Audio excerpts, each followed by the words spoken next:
In today's video, we'll be discussing Capcom's recent patch for Resident Evil Revelations that released on January 10th. We'll be explaining why Steam users were furious and what this means for the future of the series on platforms like Steam. So the patch that was added on January 10th basically added DRM. DRM is basically an anti-piracy measure. It basically keeps checking if the person that's playing is actually the one that purchased the game. Though the issue with this anti-piracy measure is that it causes a lot of performance problems like drop frame rates, stuttering issues, or it sometimes even prevents games from starting up. The funny thing about DRM is that it's actually really easy to circumvent by people that like to pirate games, so in reality it's not a really good anti-piracy measure to begin with. If anything, it's just more annoying for people that actually bought the game legitimately. On top of all of this, one could also make the argument that DRM actually foments more piracy in the process, since people that have a pirated game aren't going to run into DRM. So in response to all of these issues that arose with DRM being included into Resident Evil Revelations, Steam users were quick to review bomb Resident Evil Revelations and also warn upcoming players that were actually thinking of purchasing the game on Steam.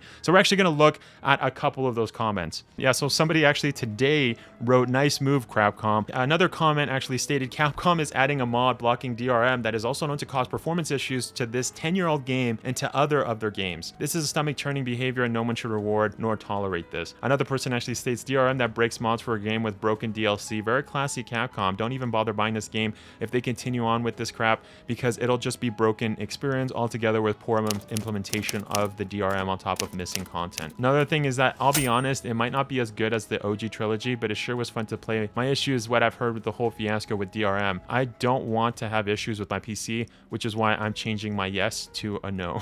Great game, despite it not being a return to proper survival horror. Sadly, what lets it down is the recent DRM forced add-on. I'll change this review to positive when DRM is removed. So in response to all of those comments, Capcom was actually quick to revert the patch, though this isn't a complete happy ending. So this is what Capcom stated: "Due to an issue observed with the latest update release, we have reverted the corresponding update." And on Steam, Capcom stated this: "We apologize for the inconvenience caused, and once the issue is resolved, we will re-release the update. Thank you very much for your patience and cooperation." Now, what's interesting about this statement on Steam by Capcom is that they're not giving up. Specifically, if you read, "Once we've resolved this issue, we will re-release the update." So if anything, this just means that Capcom is going to try their hand again with this anti-piracy measure like DRM, and there's actually evidence to support this speculation. But before we get to that evidence, if you guys are enjoying the content, make sure to leave a like, and also consider subscribing if you guys haven't already, because I post RE content every single week, but only subscribe if you guys want to see more RE content in your feed. Now, the evidence that I'm actually referring to here is that if we go back to November of 2023, Capcom stated something that actually pertains to what we're discussing in today's video. So Capcom apparently hates all mods and considers any form of modding as cheating. They actually discussed this in their anti-cheat, anti-piracy discussion they had on Capcom's R&D YouTube channel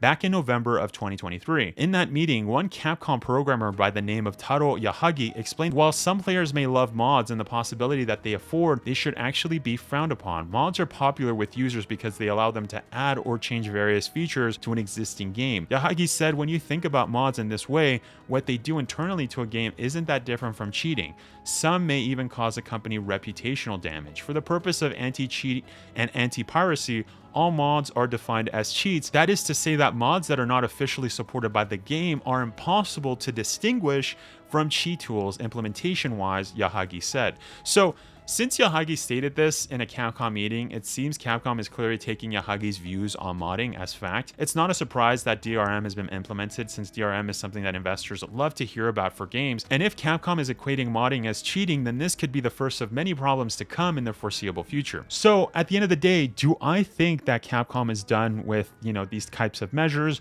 No.